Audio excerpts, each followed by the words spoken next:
بسم اللہ الرحمن الرحیم۔ السلام علیکم۔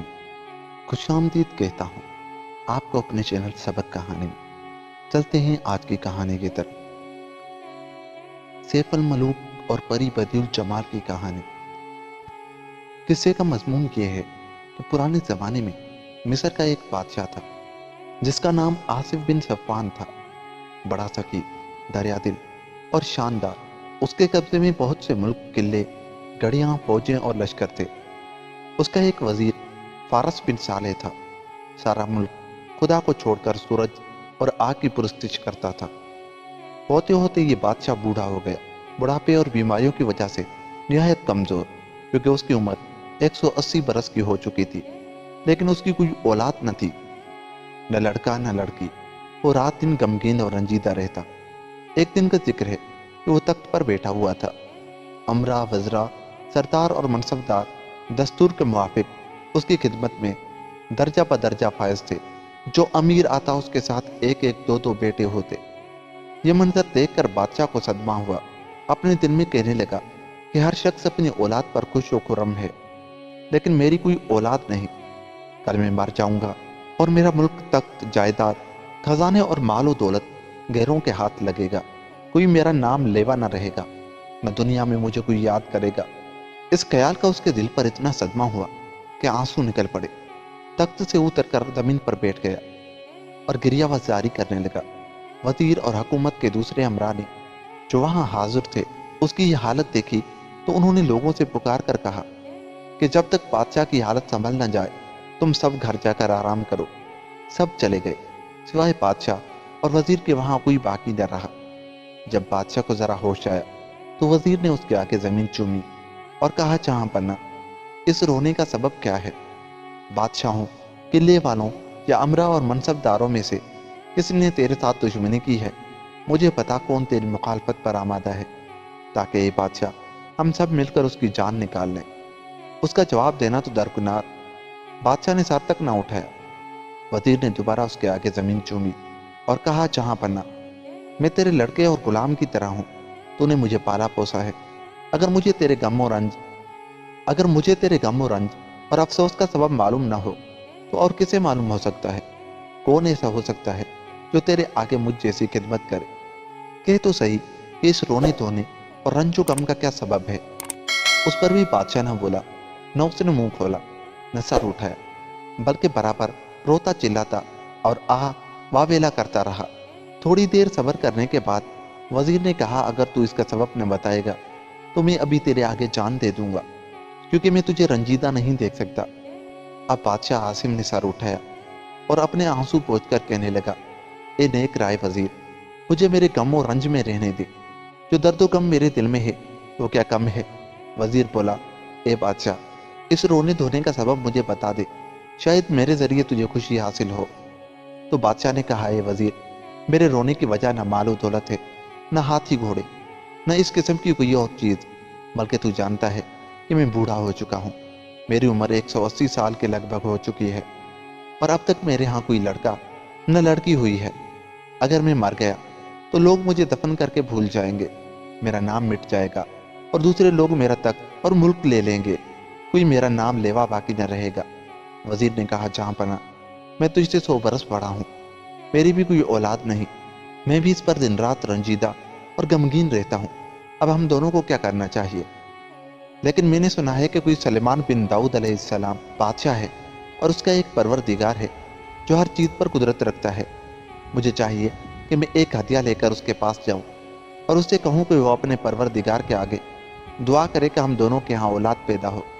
یہ کہہ کر وزیر نے سفر کی تیاری کی اور نہایت قیمتی ہدیہ لے کر سلیمان بن داؤد علیہ السلام کے پاس پہنچا۔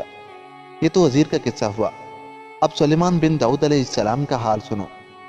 خدا نے ان پر وحی نازل کی، اے سلیمان علیہ السلام، مصر کے بادشاہ نے اپنے بڑے وزیر کو ہدیے اور تحفے دے کر تیرے پاس روانہ کیا ہے، اور ان میں یہ چیزیں ہیں۔ تو اپنے وزیر آصف بن برکیہ کو اس کے پاس بھیج، تاکہ وہ عزت و احترام سے اس کا استقبال کرے اور ہر منزل پر اس کے لیے کھانا پینا مہیا کرے۔ جب وہ تیرے پاس پہنچے تو اس سے کہیو کہ بادشاہ نے تجھے فلاں کام کے لیے بھیجا ہے اور اس کی یہ خواہش ہے۔ اس کے بعد اس کے آگے اسلام پیش کیجیے۔ یہ سنتے ہی सलमान अलैहिस्सलाम ने अपने वजीर आसिफ को हुक्म दिया कि अपने साथियों को लेकर रवाना हो जाए, इज्जत के साथ उनका खैर मुकद्दम करे और हर मंजिल पर उन्हें उम्दा से उम्दा खाना पीना दे। ये तमाम इंतजाम करके आसिफ उनके खैर मुकद्दम के लिए चल पड़ा। चलते चलते मिस्र के बादशाह के वजीर फारस से जा मिला। उसका खैर मुकद्दम करके उसे सलाम किया। उसका और उसके साथियों का बड़ा एहतराम किया। हर मंजिल पर उसके लिए खाना पीना, दाना चारा मुहैया किया और उनसे कहा, आने वाले मेहमानों, अहलन व सहलन मरहबा, खुश और दिलशाद हो जाओ और बेफिक्र हो जाओ कि तुम्हारी हाजत पूरी हो गई। वजीर अपने दिल में कहने लगा, इन लोगों को कैसे खबर हुई? और आसिफ बिन बरकिया से पूछा, ए मेरे आका, हमारी और हमारे मकसद की खबर तुम्हें किसने दी? आसिफ ने कहा, सुलेमान बिन दाऊद अलैहिस्सलाम ने। वजीर फारस ने पूछा, हमारे आका सुलेमान बिन दाऊद अलैहिस्सलाम को किसने खबर दी?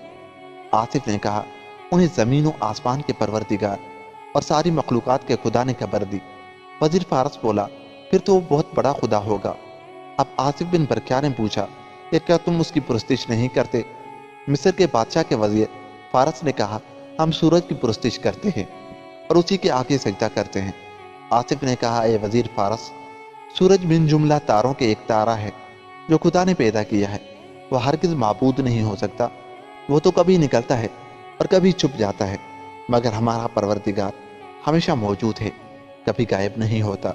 वो हर चीज़ पर कादिर है। थोड़ी दूर चलने के बाद वो सबा के मुल्क में पहुंचे और जब सलमान बिन दाऊद अलैहिस्सलाम के दारुल सुल्तनत के करीब आए तो उन्होंने अपने जिन्न और इंस वगैरह के लश्करों को हुक्म दिया कि उनकी राह में सब बांध कर खड़े हो जाएं। ये सुनते ही समंदर के जानवर, हाथी, चीते और तेंदुए दो रवैया सब बांध कर खड़े हो गए और इस तरह से कि हर जिन्स वाले साथ साथ खड़े थे। यही जिन्नात ने भी किया। वो पोशीदा न थे बल्कि दिखाई देते थे और तरह तरह की भयानक शक्ल में थे। सब के सब दो रवैया सब बांधे खड़े थे। चिड़िया उनके ऊपर बाजू फैलाए साया कर रही थी। उन चिड़ियों में से बात तरह तरह की बोलियां बोल रही थी और राग गा रही थी। मिस्र वाले उनके पास पहुंचे तो मारे डर के ठटक गए। आगे बढ़ने की हिम्मत न हुई। आसिफ ने कहा, उनके बीच में होकर चलो, उनसे डरो नहीं, क्योंकि वो सब सलमान बिन दाऊद अलैहिस्सलाम की रियाया हैं। उनमें से कोई भी तकलीफ न पहुंचाएगा। ये कहकर आसिफ उनके आगे आगे चला। पीछे पीछे बाकी सब लोग, जिनमें डरते डरते मिस्र के बादशाह के वजीर के साथी भी थे। जब वो शहर में दाखिल हुए तो वो मेहमान खाने में उतारे गए। उनकी बड़ी खातिर मुदारत की गई। 3 दिन तक उन्हें उम्दा उम्दा खाने खिलाए गए। फिर वो खुदा के नबी हज़रत सुलेमान अलैहिस्सलाम के सामने पेश हुए। उनके पास पहुंचे तो उन्होंने चाहा कि सजदा करें, लेकिन हज़रत सुलेमान बिन दाऊद अलैहिस्सलाम ने उन्हें यह कहकर रोक दिया कि किसी इंसान को सजदा करना जायज़ नहीं, सिवाय उस बुजुर्ग खुदा के जिसने ज़मीन और आसमान वगैरह पैदा किए हैं। अगर तुम में से कोई खड़ा रहना चाहता है तो वो खड़ा रहे, लेकिन मेरी खिदमत के लिए नहीं। सब ने उसकी तामील की। वज़ीर फारस और उसके बाद नौकर जाकर बैठ गए और बाद छोटे दर्जे के गुलाम खड़े रहे। वो बैठ चुके तो उनके लिए दस्तरख्वान बिछाए गए और तमाम लोगों ने खाना खाया, यहाँ तक के सीर हो गए। अब सलमान अलैहिस्सलाम ने मिस्र के वजीर से कहा, अपनी हाजत बयान कर ताकि वो पूरी की जाए। बोल, और जिसके लिए तू आया है उसमें से कोई बात न छुपा, क्योंकि तू हाजत रवाई के गर्ज से आया है। अच्छा, मैं खुद तुझे बताए देता हूँ कि वो क्या है। वो फिला बात है, और मिस्र का बादशाह जिसने तुझे भेजा है उसका नाम आसिफ है। वो बूढ़ा और कमज़ोर हो गया है और खुदा ने अब तक न उसे लड़का दिया है और न लड़की। इस वजह से वो रात दिन गमगीन और रंजो फिक्र में मुब्तला रहता है। एक दिन जब वो शाही कुश्ती पर बैठा था, अमरा वज़रा और हुकूमत के दूसरे बड़े लोग आते जाते थे। उसने देखा कि किसी के साथ एक बेटा, किसी के साथ 2 और किसी के साथ 3 बेटे हैं। वो अपने अपने बेटों के साथ आते हैं और उसकी खिदमत पे खड़े होते हैं। उस पर वो सोच में पड़ गया और निहायत अफसोस के साथ कहने लगा कि मेरे मरने के बाद मेरा मुल्क किसके पास जाता है? वो किस गैर शख्स के कब्जे में आ जाएगा और मेरी यह हालत हो जाएगी कि गोया मैं था ही नहीं। इसलिए वो सोच में पड़ गया। इतना फिक्रमंद और परेशान हुआ कि उसकी आंखों से आंसू बहने लगे। वो रुमाल से मुंह ढाक कर खूब रोया। उसके बाद रोता पीटता तख्त से उतरा और जमीन पर बैठ गया। उस वक्त उसकी हालत सिवाय खुदा के और किसी को मालूम न थी। सलमान बिन दाऊद अलैहिस्सलाम ने बादशाह का सारा हाल उसके वजीर फारस से बयान किया। उसके वजीर फारस से बयान करके पूछा, ए वजीर, कि जो कुछ मैंने तुझसे कहा صحیح ہے یا نہیں؟ وزیر نے کہا، اے خدا کے نبی، جو کچھ تو نے کہا بالکل درست اور ٹھیک ہے، لیکن اے خدا کے نبی، جب میں اور بادشاہ اس بارے میں گفتگو کر رہے تھے تو ہمارے پاس کوئی اور نہ تھا، نہ کسی کو کانوں کان اس کی خبر تھی۔ تجھے ان باتوں کی خبر کیسے ہو گئی؟ آپ نے فرمایا، میرے پروردگار نے مجھے خبر دی، جو ان تمام باتوں کو جانتا ہے جو آنکھوں سے اوٹ اور سینوں میں چھپی رہتی ہے۔ یہ سن کر وزیر فارس بولا، اے خدا کے نبی، وہ تو کوئی بڑا عظیم الشان پروردگار معلوم ہوتا ہے، جسے دلوں کے بھید تک معلوم ہے، اور وہ اور اس کے ساتھ تمام ساتھی اسلام لے آئے۔ اس کے بعد خدا کے نبی سلیمان علیہ السلام نے وزیر سے کہا، تیرے ساتھ یہ ہدیہ ہے اور تحفے ہے؟ وزیر نے جواب دیا، ہاں۔ سلیمان علیہ السلام نے کہا، میں نے قبول کیے، لیکن وہ سب تجھے عطا کرتا ہوں۔ اب تم سب جا کر اس مکان میں آرام کرو جہاں تم ٹھہرے ہو، یہاں تک کہ سفر کی تھکن جاتی رہے۔ اگر خدا نے چاہا تو میں کل تمہاری حاجت پوری کر دوں گا۔ وزیر فارس اپنی قیام گاہ پر چلا گیا اور دوسرے دن حضرت سلیمان علیہ السلام کی خدمت میں حاضر ہوا تو آپ نے کہا، جب تو بادشاہ عاصم بن صفوان کے پاس پہنچ کر اس سے ملے تو تم دونوں فلاں درخت پر چڑھ کر چپ چاپ بیٹھ جانا۔ دونوں نمازوں کے بیچ کا وقت ہو اور دوپہر کی گرمی کم ہو جائے تو درخت سے اتر کر نظر دوڑانا۔ تمہیں دو اژدہے دکھائی دیں گے، جن میں ایک کا سر بندر کا ہوگا اور دوسرے کا دیو کا۔ انہیں دیکھتے ہی تم ان پر تیر چلانا، انہیں مار ڈالنا۔ ان کے سروں اور دموں کی طرف سے ایک ایک بالشت کاٹ کر پھینک دینا، جو باقی رہ جائے اسے پکانا۔ وہ خوب گل جائے تو اپنی بیویوں کو کھلانا اور اسی رات ان کے ساتھ ہم بستر ہونا۔ اگر خدا نے چاہا تو دونوں کو لڑکوں کا حمل رہ جائے گا۔ اس کے بعد حضرت سلیمان نے ایک انگوٹھی، ایک تلوار اور ایک صندوقچہ منگوایا جس کے اندر 2 قبائیں تھیں جن میں ہیرے ٹنکے ہوئے تھے، اور کہا، اے وزیر فارس، جب دونوں بیٹے بڑے ہو جائیں تو دونوں کو یہ ایک ایک قبا دینا۔ اچھا، بسم اللہ، خدا نے تیری حاجت پوری کر دی، اب خدا کا نام لے کر روانہ ہو جا۔ بادشاہ منتظر ہے، اس کی آنکھیں راستے پر لگی ہوئی ہیں۔ وزیر فارس خدا کے نبی سلیمان بن داؤد علیہ السلام کی طرف بڑھا، اس کے ہاتھ چومے اور روانہ ہو گیا۔ اس خوشی میں کہ حاجت پوری ہو گئی، دن اور رات برابر سفر کرتے کرتے مصر کے قریب پہنچا۔ وہاں سے اس نے اپنے ایک غلام کو آگے روانہ کیا کہ جا کر بادشاہ آصف کو خبر دے۔ جب بادشاہ نے سنا کہ وزیر آ گیا ہے اور اس کی حاجت پوری ہو گئی ہے تو وہ اور اس کے مصاحب اور درباری تمام لشکر والے پھولے نہ سمائے، خاص کر اس وجہ سے کہ وزیر صحیح سلامت آ گیا۔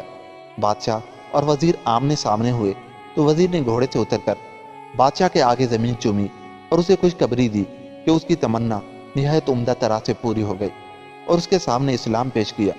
بادشاہ عاصم اسلام لے آیا اور وزیر فارس سے کہا، آج رات گھر جا کر آرام کر، 1 ہفتہ آرام لینے کے بعد حمام جائیو اور پھر میرے پاس آئیو تاکہ ہم سوچیں کہ اب ہمیں کیا کرنا چاہیے۔ وزیر نے زمین چومی اور وہ، اس کے غلام اور نوکر جا کر چلے گئے۔ 8 دن تک سستانے کے بعد وزیر بادشاہ کے پاس آیا۔ جو کچھ اس کے اور حضرت سلیمان بن داؤد علیہ السلام کے درمیان پیش آیا تھا بیان کیا، اور بادشاہ سے کہا، اکیلا میرے ساتھ چل۔ جنگل میں پہنچ کر بادشاہ اور وزیر تیر کمان ہاتھوں میں لے کر درخت پر چڑھ گئے اور دوپہر ڈھلے تک چپ چاپ بیٹھے رہے۔ عصر کا وقت قریب ہوا تو نیچے اترے۔ انہوں نے دیکھا کہ 2 اژدہے اسی درخت کے نیچے سے نکلے۔ بادشاہ دیکھتے ہی ان پر ریجھ گیا۔ ان کی گردنوں میں سنہرے توق تھے، اور وزیر سے کہنے لگا، ان کی گردنوں میں تو سنہرے توق ہیں، واللہ یہ کیسے عجیب و غریب ہیں، چل انہیں پکڑ کر پنجرے میں رکھے اور ان کا تماشا دیکھا کرے۔ وزیر نے کہا، انہیں خدا نے اس لیے پیدا کیا ہے کہ ان سے فائدہ پہنچے۔ ان میں سے ایک پر تو تیر چلا اور ایک پر میں، دونوں نے اب تیر چلائے۔ جب وہ مر گئے تو ایک ایک بالشت ان کی دم کی طرف سے اور ایک ایک بالشت سر کی طرف سے کاٹ کر پھینک دیا۔ باقی کو لے کر محل میں گئے۔ باورچی کو بلا کر وہ گوشت اسے دیا اور کہا، اس میں نمک مرچ اور مسالہ ملا کر خوب اچھی طرح پکا اور 2 پیالوں میں نکال کر فلاں وقت فلاں گھڑی یہاں لے آئیو، دیر نہ کیجیو۔ باورچی نے خوب مسالہ لگا کر اسے پکایا اور 2 پیالوں میں نکال کر بادشاہ اور وزیر کے پاس لے گیا۔ ایک پیالہ وزیر نے لیا، دوسرا بادشاہ نے، اور اپنی اپنی بیویوں کو کھلا کر ان کے پاس رات کو گئے۔ خدا کا کرنا یہ ہوا کہ دونوں اسی رات حاملہ ہو گئیں۔ 3 مہینے تک بادشاہ نے پریشانی کے ساتھ انتظار کیا۔ ایک روز اس کی بیوی بیٹھی ہوئی تھی کہ بچہ اس کے پیٹ میں کل بلایا، اور اسے یقین ہو گیا کہ वो हामला है। जब उसे दर्द मालूम होने लगा और उसका रंग बदल गया तो उसने अपने एक गुलाम को बुलाया जो सबसे बड़ा था। उससे कहा, जहाँ कहीं बादशाह हो उसके पास जाकर के जहाँ पना मैं तुझे खुशखबरी देता हूँ कि हमारी आका का हमल जाहिर हो गया। और बच्चा उसके पेट में बुलबुलाने लगा। गुलाम खुश खुश और तेजी के साथ दौड़ा। उसने देखा कि बादशाह अकेला बैठा है, अपने चेहरे को हाथ की टेकी दिए कुछ सोच रहा है। गुलाम ने सामने आकर जमीन को बोसा दिया और कहा, जहाँ पना मलिका को हमल रह गया है। गुलाम से ये सुनते ही बादशाह उठ खड़ा हुआ और मारे खुशी के गुलाम का हाथ और सर चूमने लगा। अपने तमाम कपड़े उतार कर उसे दे दिए और हाजिरीन से कहा कि तुम में से जो कोई मुझसे मोहब्बत रखता हो वो उसे इनाम दे। और उन्होंने उसे इस कदर मालो दौलत, जवाहरात, याकूत, घोड़े, खच्चर और बाग दिए जो गिनती से बाहर हैं। उसी वक्त वजीर भी बादशाह के पास पहुंचा। उसने कहा, जहां पना मैं अभी घर में अकेला बैठा हमल के बारे में सोच रहा और दिल में कह रहा था कि देखना चाहिए कि यह सही है कि खातून हामला हो जाएगी। इतने में मेरे गुलाम ने आकर खुशखबरी दी कि खातून हामला है, बच्चा उसके पेट में बुलबुला रहा है और उसका रंग बदल गया है। मैंने मारे खुशी के अपने तमाम कपड़े और 1000 दीनार देकर उसे गुलामों का सरदार बना दिया। ये सुनकर बादशाह आसिम ने कहा, ए वजीर, खुदा ने हम दोनों पर अपने फजलो एहसान, सखावत व बख्शिश से और सच्चे दीन के तुफेल बड़ी मेहरबानी की। अपने करम व बुजुर्गी से इनामो इकराम किया और हमें अंधेरे से निकाल कर उजाले में लाया। मैं चाहता हूँ कि लोगों पर मेहरबानी करके उन्हें खुश कर दूँ। वजीर बोला, जो तेरा जी चाहे कर। बादशाह ने कहा, ए वजीर, अभी जा तमाम मुजरमों और कर्जदारों को कैद खाने से रिहा कर दे और उसके बाद जो भी जुर्म करेगा हम उसे मुनासिब तरीके से माफ कर देंगे। इलावा अजी, हम 3 साल तक लगान नहीं लेंगे। तू शहर पनाह के इर्द गिर्द लंगर खाने खोल दे। बावर्चियों को हुक्म दे कि तरह तरह के खानों की देखें चढ़ाए रखे।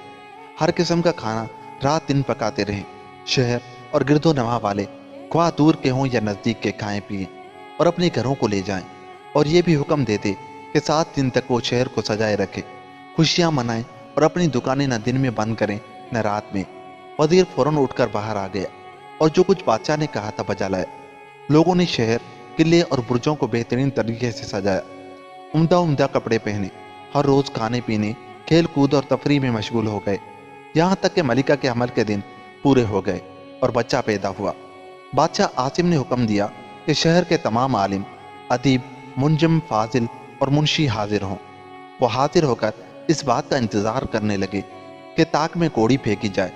ये इस बात की तरफ इशारा था कि नजूमियों और दाइयों को मालूम हो जाए कि बच्चा पैदा हो गया। लोग उसी इंतजार में थे कि मलिका के यहाँ लड़का पैदा हुआ जो चांद जैसा था। नजूमी उसका जायचा खींचने, ताले और पैदाइश का वक्त देखने लगे। जन्म पुतरा बनाने में लग गए। फिर सब ने उठकर बादशाह के आगे जमीन चूमी, इनाम मांगा और उसे खुशखबरी दी कि बच्चा मुबारक है और उसका ताले नेक है। लेकिन लड़कपन में इस पर एक हादसा गुजरेगा जिसे हम कहते डरते हैं। बादशाह बोला, कहो, बिल्कुल न डरो।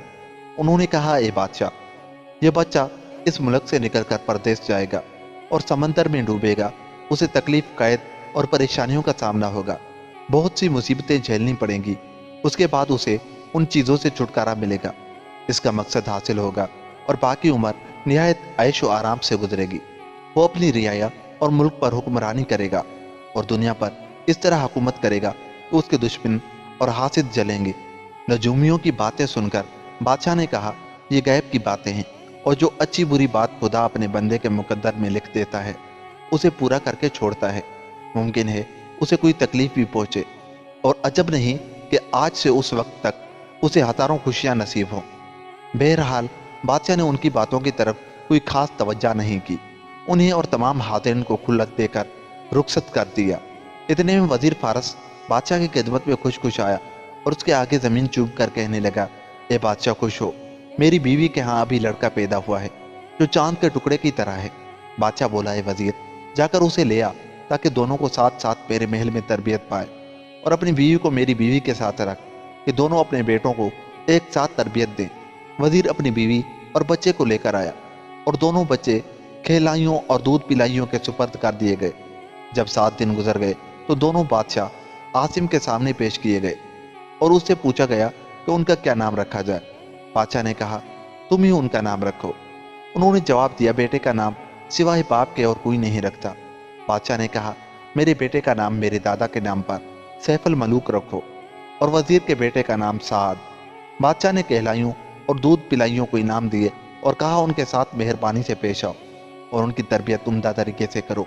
खुलाइयों ने बहुत दिल लगाकर उनकी तरबियत की और जब उनकी उम्र 5 साल की हो गई तो बादशाह ने उन्हें मुक्तब में मुल्ला के हवाले कर दिया। मुल्ला ने उन्हें पढ़ना लिखना सिखाया, यहाँ तक कि उनकी उम्र 10-10 साल की हो गई। अब बादशाह ने उन्हें मुख्तलिफ उस्तादों के सुपर्द किया कि उन दोनों को घोड़े पर चढ़ना, तीर चलाना, नेज़ा फेंकना, चौगान खेलना और सिपाहगरी का फन सिखाए। जब 15-15 साल के हुए तो हर फन में ताक थे। कोई ऐसा न था जो शाह सवारी में उनके टक्कर का हो। हर एक अकेला 1-1 हज़ार का मुकाबला कर सकता था। बादशाह उन्हें देखता और खुश होता। जब उनकी उम्र 20 साल की हो गई तो एक रोज बादशाह ने अपने वजीर फारस को तन्हाई में बुलाकर कहा, है वजीर, मेरे दिल में एक बात आई है जिसे मैं करना चाहता हूँ, लेकिन चाहता हूँ कि पहले तुझसे मशूरा ले लूँ। वजीर बोला, जो कुछ तेरे दिल में आया है कर डाल, तेरी राय मुबारक होती है। बादशाह आसिम बोला, ए वजीर, मैं बहुत बूढ़ा हो गया हूँ और मेरी उम्र बहुत ज़्यादा हो गई है। मैं चाहता हूँ कि एक कोने में बैठकर खुदा की इबादत करूँ और अपना मुल्क और अपनी हुकूमत अपने बेटे सैफ अल मलूक के हवाले कर दूँ। वो खूबसूरत जवान, शाह सवारी, अकल, अदब और दबदबे और रियासत में कामिल हो चुका है। उसमें तेरी क्या राय है? वजीर ने जवाब दिया, तेरी राय बहुत अच्छी, मुबारक और नेक है। अगर तूने ऐसा किया तो मैं भी ऐसा ही करूँगा और मेरा बेटा साद सैफ अल मलूक का वजीर होगा। वो भी खुशरू जवान, इल्म और राय वाला है, दोनों का साथ रहेगा, मगर हम उन दोनों का काम संभाले रहेंगे और कोताही करना तो दरकिनार, उन्हें सीधे रास्ते पर चलाते रहेंगे। बादशाह ने आसिम वजीर से कहा, खत लिखकर प्यादों के हाथ हर अकलियम, मुल्क और किले और कड़ी को रवाना कर दे जो हमारी हुकूमत में है, और हर बड़े आदमी को हुक्म दे कि वो फिला महीने में आकर मैदान फेल में हाजिर हों। वजीर ने फौरन जाकर तमाम वालियों, किलों के सरदारों और जो बादशाह आसिम के मातहत थे उनके नाम खत लिखे कि वो सब फिला महीने में हाजिर हों, और इसी तरह से शहर के भी तमाम दूर और नज़दीक वालों को हाजिर होने का हुक्म दिया। जब मियाद के ज़्यादा दिन गुजर चुके और कम बाकी रह गए तो बादशाह आसिम ने फराशों को हुक्म दिया कि मैदान में खेमे लगाए, बेहतरीन तरीके से आरास्ता करें और वो बड़ा तख्त लगाए जिस पर बादशाह महज ईद के दिन बैठा करता है। उन्होंने फौरन हुक्म की तामील की, तख्त लगाया और नवाब, हाजिब और अमरा बाहर आए। बादशाह ने निकलकर कहा, लोगों में मनादी कर दी जाए कि मैदान में आ जाए। तमाम अमीर, वजीर, सौबदार और जागीरदार मैदान में आए और इस दस्तूर के मुताबिक बादशाह की खिदमत में दर्जा बा दर्जा बाज खड़े रहे और बाज बैठ गए। जब सब लोग हाजिर हो चुके तो बादशाह ने दस्तरख्वान बिछाने का हुक्म दिया। दस्तरख्वान बिछे, सब ने खाया पिया और बादशाह को दुआ दी। अब बादशाह ने हाजिबों को हुक्म दिया कि लोगों में मनादी कर दें कि कोई न जाए। उन्होंने मनादी की कि बादशाह की तकरीर सुनने से पहले कोई न जाए। पर्दा उठा और बादशाह ने कहा, जिससे मुझसे मोहब्बत है वो मेरी तकरीर सुनने के लिए ठहर जाए। अब तक तो लोग डर रहे थे, मगर ये सुनकर उन्हें इत्मीनान हुआ और वो बैठ गए। बादशाह खड़ा हो गया और उन्हें कसम दी कि कोई अपनी जगह से न हिले। उसके बाद उसने कहा, ए अमीरों, वजीरों और हुक्मरानों, छोटे बड़े तमाम हाजिरीनों, तुम जानते हो या नहीं कि ये सुल्तनत मुझे बाप दादा से विरासत में मिली है? वो बोले, बादशाह, हाँ हम जानते हैं। फिर उसने कहा, पहले हम तुम सब सूरज और चांद की पुरस्तिश किया करते थे, लेकिन खुदा ने हमें ईमान अता किया, अंधेरे से निकालकर उजाले में लाया और हमें इस्लाम की तरफ हिदायत की। अब सुनो कि मैं बहुत बूढ़ा, कमज़ोर और आजिज़ हो गया हूँ। मेरी ख्वाहिश है कि मैं एक कोने में बैठकर खुदा की इबादत करूँ, पिछले गुनाहों की माफ़ी मांगूँ। ये मेरा बेटा सैफ अल मलूक हुकूमत करे। तुम्हें मालूम है कि वो खूबसूरत जवान, फसीह, तजर्बेकार, आकिल, फाजिल और आदिल है। मैं चाहता हूँ कि उसे इसी वक्त अपनी हुकूमत सुपर्द करूँ और अपने बजाय उसे तुम पर बादशाह बना दूँ। अपनी जगह उसे सुल्तान बनाकर बिठाऊँ और मैं एक कोने में बैठकर महज खुदा की इबादत में मशगूल हो जाऊँ और मेरा बेटा सैफ अल मलूक तुम पर बादशाही और हुक्मरानी करे। तुम सब की मुत्तफ़िका राय क्या है? सब उठ खड़े हुए और उसके आगे ज़मीन चूम कर कहने लगे, ए हमारे बादशाह और निगहबान, अगर तू हमारे ऊपर अपना एक गुलाम भी मुकर्रर कर देता तो हम उसकी फरमा बरदारी करते, तेरी बात न टालते, तेरे हुक्म की तामील करते।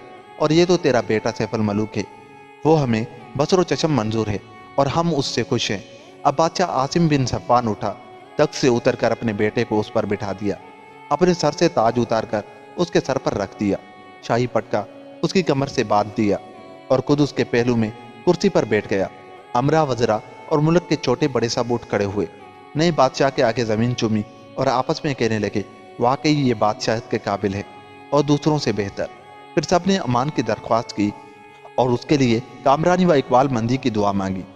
سیف الملوک نے حاضرین پر سونا چاندی نچھاور کیا، خلت عطا کیے اور انعام و اکرام دیا۔ اس کے تھوڑی دیر بعد وزیر فارس اٹھا اور زمین چوم کر کہنے لگا، اے عمرا اور اے حکومت کے بڑے، تمہیں معلوم ہے کہ میں وزیر ہوں اور میری وزارت بہت پرانی ہے، بادشاہ عاصم بن صفوان کے بادشاہ ہونے سے پہلے کی، اور وہ اس وقت بادشاہت سے کنارہ کش ہو گیا ہے اور اس نے اپنی جگہ اپنے بیٹے کو بادشاہ بنا دیا ہے۔ سب نے کہا ہاں ہم جانتے ہیں کہ تیری وزارت باپ دادا سے چلی آئی ہے۔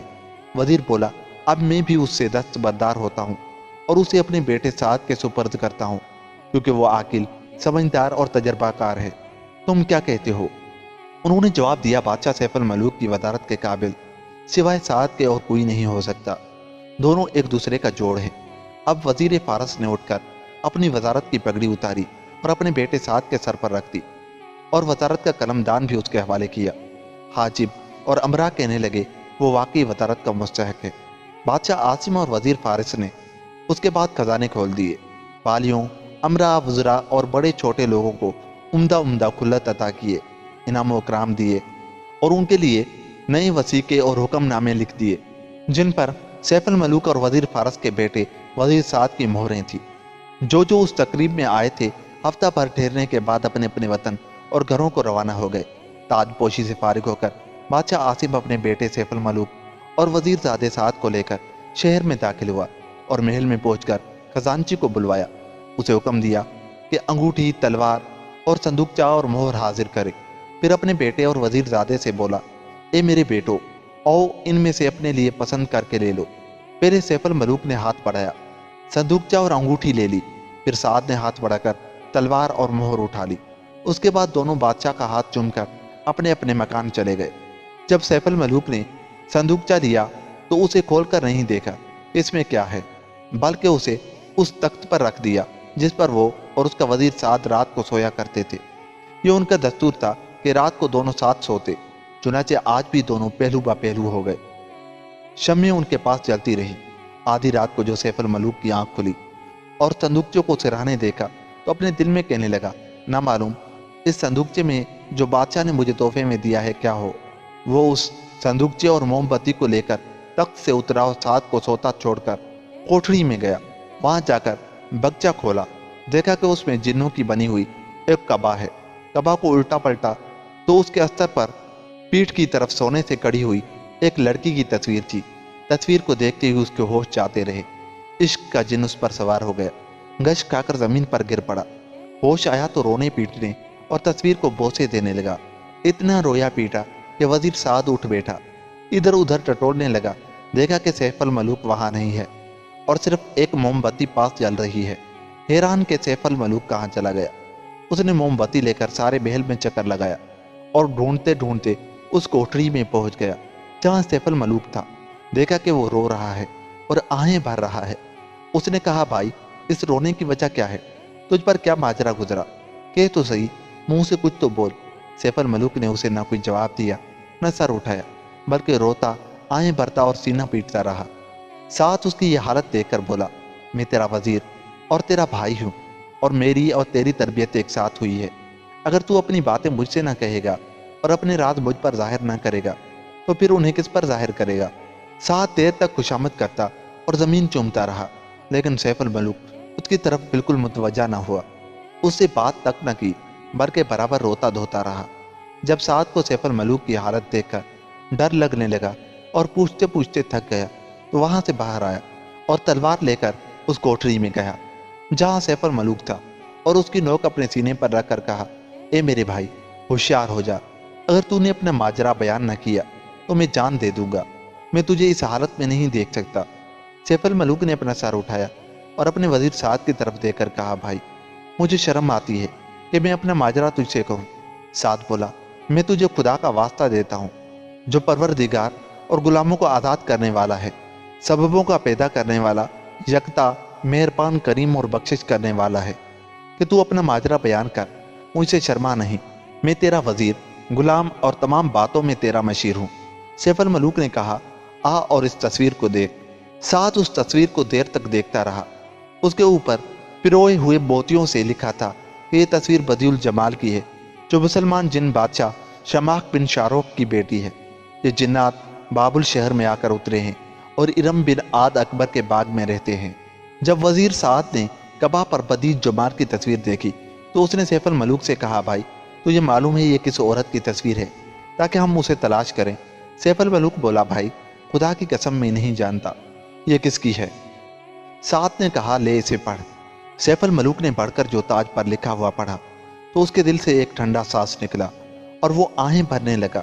سعد نے کہا، بھائی اگر تصویر والی دنیا میں موجود ہے اور اس کا نام بدیع الجمال ہے تو میں فوراً اس کی تلاش میں جاتا ہوں تاکہ تیری مراد بر آئے، مگر بھائی خدا کے لیے یہ رونا دھونا بند کر، اور صبح کو جب درباری لوگ تیرے خدمت میں آئیں تو تاجروں اور درویشوں، سیاحوں اور پردیسوں کو بلا کر اس شہر کے متعلق دریافت کیجیے۔ ممکن ہے کہ خدا رحمت اور مدد سے ہمیں اس شہر اور باغ ارم تک پہنچا دے۔ جب سویرا ہوا تو سیف الملوک اٹھا اور کعبہ کو لپیٹے تخت پر جا بیٹھا، کیونکہ بغیر اس کے نہ وہ اٹھتا تھا اور نہ بیٹھتا تھا، نہ اسے نیند آتی تھی۔ امرا فضرا، لشکری اور روسا دربار میں حاضر ہوئے تو سیف الملوک نے اپنے وزیر سعد سے کہا، جا ان سے کہہ دے کہ بادشاہ آج پریشان حال ہے، وہ بیمار ہے، رات بھر اسے نیند نہیں آئی۔ جو کچھ بادشاہ نے کہا تھا وزیر سعد نے لوگوں سے کہہ دیا۔ اتنے میں بادشاہ عاصم کو یہ خبر پہنچی۔ وہ اپنے بیٹے کے حال پر افسوس کرنے لگا۔ حکیموں اور نجومیوں کو بلایا اور انہیں لے کر اپنے بیٹے کے پاس گیا۔ حکیموں نے اسے دیکھ کر دوا کا نسخہ لکھ دیا، لیکن جب وہ 3 مہینے تک برابر بیمار رہا تو بادشاہ عاصم نے غصے میں آ کر حکیموں سے کہا، مردودو کتوں، کیا تم میں سے کوئی بھی میرے بیٹے کا علاج نہیں کر سکتا؟ اگر تم نے فوراً اس کا علاج نہ کیا تو میں تم سب کی گردنیں اڑا دوں گا۔ بڑی حکیم نے جواب دیا، جہاں پناہ ہمیں معلوم ہے کہ یہ تیرا بیٹا ہے اور تو جانتا ہے کہ ہم غریبوں کے علاج میں بھی سستی نہیں کرتے، پھر تیرے بیٹے کے علاج میں کیوں غفلت کرتے؟ اصل میں تیرا بیٹا ایک سخت بیماری میں مبتلا ہے۔ اگر تو اسے جاننا چاہتا ہے تو ہم تجھ سے بیان کر سکتے ہیں۔ بادشاہ عاصم نے پوچھا، تمہیں میرے بیٹے میں کون سا مرض معلوم ہوتا ہے؟ بڑا حکیم بولا، جہاں پناہ تیرا بیٹا عاشق ہے، اور اس شخص پر عاشق جس کا ملنا ناممکن ہے۔ بادشاہ نے ناراض ہو کر کہا، تمہیں کہاں سے معلوم ہوا کہ میرا بیٹا عاشق ہے، اور عشق آخر آیا کہاں سے؟ انہوں نے جواب دیا، اس کے دودھ شریک بھائی وزیر سعد سے پوچھ، وہ اس کی حالت سے واقف ہے۔ یہ سن کر بادشاہ عاصم اٹھا اور تنہائی میں سعد کو بلا کر اس سے کہا، اپنے بھائی کی بیماری کا حال سچ مجھ کہہ دے۔ اس نے جواب دیا، مجھے اس حال کا معلوم نہیں۔ بادشاہ نے جلاد سے کہا کہ سعد کو پکڑ اور آنکھیں باندھ کر اس کی گردن اڑا دے۔ سعد اپنی جان کے خوف سے کہنے لگا، جہاں پناہ مجھے پناہ دے۔ بادشاہ بولا، اگر تو بتا دے گا تو تجھے پناہ ہے۔ سعد نے کہا، تیرا بیٹا عاشق ہے۔ بادشاہ نے پوچھا، اس کا معشوق کون ہے؟ سعد نے کہا، جنات کے ایک بادشاہ کی لڑکی۔ اس نے اس کی تصویر اس کعبہ پر دیکھی ہے جو اس بچے میں تھی، جو خدا کے نبی حضرت سلیمان علیہ السلام نے تمہیں بطور ہدیے کے بھیجی ہے۔ اتنا سنتے ہی بادشاہ عاصم نے اپنے بیٹے سیف الملوک کے پاس جا کر کہا، بیٹا تجھ پر کیا مصیبت آئی؟ وہ تصویر کون سی ہے جس پر تو عاشق ہوا؟ اور یہ باتیں تو نے مجھ سے کہیں کیوں نہیں؟ سیف الملوک نے کہا، ابا جان مجھے تیرے آگے شرم آتی ہے اور اس لیے میں نے تجھ سے اس کا ذکر نہیں کیا۔ یہ ایسی باتیں ہیں کہ اس کا ذکر کسی سے بھی نہیں کر سکتا، لیکن اب تجھے میرا حال معلوم ہو گیا، اس لیے اس کا علاج جس طرح تو کر سکتا ہے کر۔ باپ بولا، آخر کیا تدبیر ہو سکتی ہے؟ اگر وہ کسی انسان کی بیٹی ہوتی تو ہم اس تک پہنچنے کی تدبیر کر سکتے تھے۔ وہ تو جنات کی بیٹی ہے، اور سوائے حضرت سلیمان بن داؤد علیہ السلام کے کس کی رسائی وہاں تک ہو سکتی ہے؟ لیکن بیٹا اٹھ کھڑا ہو، دل مضبوط کر اور سوار ہو کر سیر و شکار کے لیے جا، میدان میں کھیل کود، کھانے پینے میں لگ جا اور دل سے رنج و غم نکال دے۔ میں تو تیرے لیے 100 شہزادیاں لا موجود کروں گا۔ جنات کی بیٹیوں کی تجھے کیا پرواہ؟ نہ تو ہمارا زور ان پر چلتا ہے نہ وہ ہماری ہم جنس ہیں۔ اس نے جواب دیا، نہ تو میں اس سے دستکش ہو سکتا ہوں نہ کسی اور کی مجھے خواہش ہے۔ بادشاہ نے کہا، بیٹا تو پھر کیا ہو؟ بیٹے نے جواب دیا، سارے تاجروں، مسافروں اور سیاحوں کو بلا، اس بارے میں گفتگو کر، ممکن ہے کہ خدا ہمیں ارم کے باغ اور بابل کے شہر تک پہنچا دے۔ بادشاہ عاصم نے فوراً حکم دیا کہ شہر کے تمام تاجر، پردیسی، ناخدا حاضر ہوں۔ وہ حاضر ہوئے تو اس نے ان سے بابل کے شہر उसके जजीरे और इरम के बाग के मुतालिक दरियाफ्त किया। कोई भी ऐसा ना निकला जो उन्हें जानता हो, उनका पता बता सके। मगर मजलिस बर्खास्त होते वक्त उनमें से एक ने कहा, जहां पना, अगर तू उनका पता लगाना चाहता है तो सिर्फ चीन के शहर से लग सकता है। वो बड़ा शहर है, वहां का कोई ना कोई शख्स जरूर तुझे तेरे मकसद तक पहुंचा देगा। यह सुनकर सैफ अल मलूक अपने बाप से बोला कि चीन के सफर की खातिर मुझे एक कश्ती तैयार करा दे। बाप ने कहा, बेटा तो अपनी शाही कुर्सी पर बैठा रहे और रैयत पर हुकूमत किए जा, मैं खुद चीन जाकर इस बात का पता चलाऊंगा। सैफ अल मलूक बोला, अब्बा जान, इस बात का ताल्लुक मुझसे है और मेरी तरह कोई इसका पता नहीं लगा सकता। तेरा क्या बिगड़ता है, तू मुझे सफर की इजाजत दे दे। चंद रोज की बात है, अगर मुझे इसकी खबर मिल गई तो मैंने मनमानी मुराद पाई, न मिली तो सफर में मेरा जी बहल जाएगा और मेरी हालत संभल जाएगी। सैफ अल मलूक ने कहा, अगर मैं जिंदा रहा तो सही हो सालिम तेरे पास लौट कर आ जाऊंगा। बादशाह ने अपने बेटे की तरफ नजर उठाकर देखा, उसे सिवाय इसके और कोई चारा न दिखाई दिया कि उसकी बात मान ले। लाचार उसने बेटे को सफर की इजाजत दे दी और 40 कश्तियां तैयार करके हमरा उसके नौकर चाकर के 20,000 गुलाम दिए और मालो दौलत और तमाम जरूरी हथियार देकर कहा, बेटा सफर कर, खुदा तुझे खैरियत, आफियत और सलामती के साथ वापस लाए। मैं तुझे उस खुदा के हवाले करता हूँ जो अमानत को हिफाजत के साथ रखता है। इसके बाद उसके माँ बाप उससे रुखसत हुए। कश्तियाँ, तमाम सामान और लश्कर समेत रवाना हुई और चलते चलते चीन के शहर में जा पहुंची। उधर जब चीन वालों को यह खबर मिली कि 40 कश्तियां सिपाहियों, जंग के सामान, हथियारों और जखीरों से लदी हुई आई हैं, तो उन्हें गुमान हुआ कि कोई दुश्मन उनसे लड़ने और उनका मुहासरा करने के लिए आ गया। उन्होंने शहर के दरवाजे बंद कर लिए, पत्थर फेंकने के आलात लगा दिए। उधर बादशाह सैफ अल मलूक को यह मालूम हुआ तो उसने अपने खास गुलामों में से 2 गुलामों को चीन के बादशाह के पास भेजा। पैगाम देकर कहा कि ये बादशाह आसिम का बेटा सैफ अल मलूक है, जो बेहद मेहमानों की हैसियत से तेरे मुल्क में आया है ताकि कुछ दिनों सैरो तफरी करे। न लड़ने आया है न दुश्मनी करने। अगर तेरी खुशी हो तो वो तेरे यहाँ आकर ठहरे, वरना लौट जाए, क्योंकि वह ना तुझे परेशानी में डालना चाहता है न शहर वालों को। गुलामों ने शहर के दरवाजे पर जाकर कहा कि हम बादशाह सैफ अल मलूक के एलची हैं। लोगों ने दरवाज़ा खोल दिया और एलचियों को लेकर अपने बादशाह के पास गए। उस बादशाह का नाम फकफूर शाह था। बादशाह आसिम से उसकी जान पहचान थी। जब उसने सुना कि नौवारिद बादशाह सैफ अल मलूक बादशाह आसिम का बेटा है तो उसने एलचियों को खुल्लत दिए और हुक्म दिया कि सब दरवाजे खोल दिए जाए।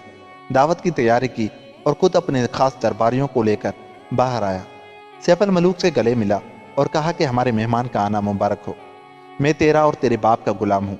मेरा सारा शहर तेरी खिदमत के लिए हाजिर है और जो कुछ तू चाहेगा मुहैया कर दिया जाएगा। यह कहकर उसने दावत का सामान उस जगह पहुंचा दिया जहां वो लोग ठहरे हुए थे।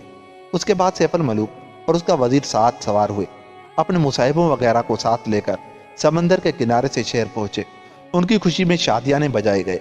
40 दिन तक खूब दावतें रही। दावतों से फारिग होकर बादशाह ने कहा, ए मेरे भाई के बेटे, कुछ तेरा दिल खुश हुआ? मेरा मुल्क तुझे पसंद आया? सैफ अल मलूक बोला, ए बादशाह, खुदा तेरी इज्जत के साथ तेरे मुल्क की इज्जत को बरकरार रखे। बादशाह फकफूर शाह ने कहा, तू जरूर किसी न किसी जरूरत से यहाँ आया होगा। बता तू मेरे मुल्क में क्या चाहता है ताकि मैं तेरी हाजत रवाई करूँ। सैफ अल मलूक ने कहा, ए बादशाह, मेरी दाता अजीब व गरीब है। मैं बदियुल जमाल की तस्वीर पर आशिक हूँ। चीन के बादशाह को यह सुनकर उस पर इतना तरस आया कि वो रोने लगा। पूछा, ए सैफ अल मलूक, अब तू क्या चाहता है? उसने जवाब दिया, मैं चाहता हूँ कि तमाम सयाहों और परदेसियों और उन लोगों को बुला जो सफ़र किया करते हैं। मैं इस तस्वीर वाली के मुतालिक उनसे दरियाफ्त करूँगा। मुमकिन है उनमें से कोई मुझे उसका पता निशान बता सके।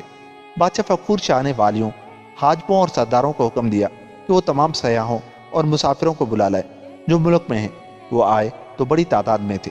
बादशाह फकफूर शाह के पास आकर हाजिर हुए तो सैफ अल मलूक ने उनसे बाबिल के शहर और इरम के बाग के मुतालिक पूछा। कोई उसका जवाब न दे सका। सैफ अल मलूक को बड़ी मायूसी हुई कि अब क्या करना चाहिए। इतने में एक नाखुदा बोला, ए बादशाह, अगर तू उस शहर, उस बाग का पता मालूम करना चाहता है तो पहले तुझे जज़ायर जाना चाहिए जो हिंद की विलायत में है। ये सुनते ही सैफ अल मलूक ने हुक्म दिया कि कश्तियाँ हाजिर की जाए। लोगों ने उसकी तामील की, उनमें खाना पानी वगैरह सारी ज़रूरत की चीज़ें रख दी और सैफ अल मलूक और उसका वजीर साद बादशाह फकफूर शाह से रुखसत होकर सवार हो गए। हवा मुवाफिक थी। 40 दिन तक खैरियत और इत्मीनान के साथ सफ़र करते रहे। लेकिन उसके बाद ऐसा इत्तफाक हुआ कि यकायक आंधी चली। लहरें हर तरफ से थपेड़े मारने लगी। बरसात बरसने लगी। आंधी की वजह से समंदर की हालत अबतर हो गई और सब कश्तियां एक दूसरे से टकराकर टूट गईं। यही हशर छोटी नाव का भी हुआ। सब लोग डूब गए। महज सैफ अल मलूक चंद गुलामों के साथ एक नाव पर बाकी रह गया। अब खुदा का करना कि आंधी रुक गई, सूरज निकल आया। सैफ अल मलूक ने अपनी आंखें खोली। सिवाय आसमान और समंदर के कोई कश्ती नजर न आई। उसने देखा कि उसके चंद साथी एक नाव में बैठे हुए हैं। उसने गुलामों से पूछा कि कश्तियां और छोटे बजरे कहाँ हैं और मेरा भाई साद किधर गया। उन्होंने कहा, जहां पना न कश्तियां बची न बजरे और न वो लोग जो उनमें सवार थे। सब डूबकर मछलियों का चारा बन चुके हैं। सैफ अल मलूक ने एक चीख मारी और वो जुमला कहा जिसका कहने वाला पशिमान नहीं होता, यानी ला हौला वला कुव्वता इल्ला बिल्लाह हिल अलीय्यिल अज़ीम। और वो अपना मुंह पीटने लगा। मुंह पीटते पीटते चाहता था कि समंदर में कूद पड़े। गुलामों ने उसे रोक लिया और कहा, ए बादशाह, इससे क्या फायदा? तूने अपनी खुशी से ये काम किया है। अगर अपने बाप का कहा मानता तो ऐसी कोई बात पेश न आती, लेकिन ये बात रूहों के पैदा करने वाले ने अज़ल से मुकद्दर कर रखी थी। बंदा उसके लिखे को मिटा नहीं सकता। तेरी पैदाइश के वक्त नजूमियों ने तेरे बाप से कहा था कि ये सारी मुसीबतें तेरे बेटे को झेलनी होंगी। अब सिवाय इसके कोई चारा नहीं कि जब तक ये बला हमसे टले सब्र करें। सैफ अल मलूक ने कहा, ला हौला वला कुव्वता इल्ला बिल्लाह हिल अलीय्यिल अज़ीम। जो कुछ खुदा ने मुकद्दर कर दिया है उससे छुटकारा नहीं। यह कहकर वो सोच में पड़ गया। आंसू लड़ी बनकर उसके रुखसारों पर बहने लगे और वो थोड़ी देर के लिए सो गया। जब वो जागा तो उसने खाना मांगा। खाना आया और उसने खाना खाया। नाव बराबर चली जा रही थी। कोई नहीं जानता था कि वो उन्हें किधर लिए जा रही है। इसी तरह एक मुद्दत तक नाव को मौजें और हवा दिन रात बाहर लिए चली गई, यहाँ तक कि खाने पीने का सामान खत्म हो गया। वो कहीं के कहीं जा पहुँचे। भूख प्यास और परेशानी से आजिज आ गए। एक दिन दूर से एक जजीरा दिखाई दिया और हवा उन्हें उसी तरफ ले चली। वहां पहुंचकर उन्होंने लंगर डाल दिया। बजरे में एक शख्स को छोड़कर बाकी लोग उतरे। जजीरे के अंदर दाखिल हुए तो उन्हें तरह तरह के बेशुमार मेवे नजर पड़े और उन्होंने पेट भर कर खाए। मेवे खा रहे थे कि उन्हें दरख्तों के नीचे बैठा हुआ एक शख्स दिखाई दिया। बड़ा लंबा तड़ंगा और अजीब अलखलकत था, दाढ़ी और तमाम बदन सफेद। उसने एक गुलाम को नाम लेकर आवाज दी और कहा, ये फल न खा, कच्चे हैं, मेरे पास आ, मैं ये पके हुए फल तुझे खाने के लिए दूंगा। गुलाम की नजर उस पर पड़ी तो वो समझा कि ये भी उन्हीं लोगों में से होगा जो डूब गए और यहाँ आकर निकला है। वो उसे देखकर बहुत खुश हुआ। उसके पास पहुंचा। गुलाम को क्या मालूम था कि गैब में उसके लिए क्या मुकद्दर हो चुका है और उसकी पेशानी पर क्या लिखा है। जो ही गुलाम उस शख्स के करीब पहुंचा तो वो उछल कर उसके कंधों पर चढ़ बैठा और एक टांग उसकी गर्दन में लपेटकर दूसरी पीठ पर लटका दी और कहा, चल, अब मैं तुझे छोड़ूंगा नहीं और तू हमेशा के लिए मेरा गधा बना रहेगा। ये देखकर गुलाम ने अपने साथियों को आवाज दी और रो रो कर कहने लगा, हाय मेरे आका, तुम लोग अपनी जान लेकर इस जंगल से भागो। यहाँ का एक शख्स मेरे कंधे पर चढ़ बैठा है और दूसरे तुम्हारी तरफ आ रहे हैं। वो अभी इसी तरह तुम पर सवार हो जाएंगे। गुलाम की ये बात सुनकर सबके सब भागे और बजरे में सवार हो गए। लेकिन उन लोगों ने समंदर में भी उनका पीछा किया और कहने लगे, तुम कहाँ भागे जाते हो? आकर हमारे साथ रहो ताकि हम तुम्हारे ऊपर सवार हों, तुम्हें खिलाएं पिलाएं और तुम हमारे गधे बने रहो। तो लोग नाव को तेज तेज समंदर में धकेलने लगे, यहाँ तक कि वो उनसे दूर निकल गए और खुदा पर भरोसा करके आगे चल दिए। 1 महीने तक उनकी यही हालत रही। फिर उन्हें एक और जजीरा नजर आया। वो उसमें उतरे। उन्होंने देखा कि वहाँ किस्म किस्म के फल हैं। वो उन फलों को खा ही रहे थे कि उन्हें दूर से कोई चीज चमकती हुई दिखाई दी। उसके करीब पहुंचे और गौर से देखा तो एक बदसूरत सी चीज चांदी के सतून जैसी थी। एक गुलाम ने उसे अपने पांव से ठुकराया। वो आदमी निकला जिसकी आंखें लंबी लंबी, सर फटा हुआ, एक कान ओढ़े हुए था। कान क्या, ओढ़ना और बिछोना ही। जब वो सोता था तो एक कान अपने नीचे बिछा लेता और दूसरा ओढ़ लेता। उस शख्स ने गुलाम को पकड़ लिया जिसने उसे ठोकर मारी थी और उसे लेकर जजीरे के अंदर चला गया। वहां सब इसी तरह के भूत प्रेत रहते और आदमखोर थे। उस गुलाम ने भी अपने साथियों को आवाज दी कि अपनी अपनी जान लेकर भागो। ये भूतों का जजीरा है जो इंसानों को खा जाते हैं और वो मुझे काट कर खाने के लिए तैयार हैं। वो सब भागे और फलों को छोड़ छोड़ नाव पर सवार हो गए।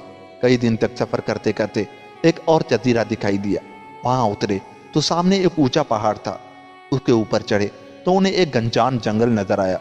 भूखे तो थे ही, फलों पर ऐसे आंखें बंद करके गिरे कि आसपास की कुछ खबर न रही। उन्होंने देखा भी नहीं और दरख्तों में से बहुत से डरावनी शक्ल वाले लंबे तड़ंगे लोग आ पहुंचे। हर एक 50-50 हाथ लंबा था और दांत हाथी की तरह बाहर निकले हुए थे। नाव वालों को घेर कर वो एक शख्स के पास ले गए जो टेले पर एक काला नमदा बिछाए बैठा हुआ था। इर्द गिर्द बहुत से जंगी खड़े थे।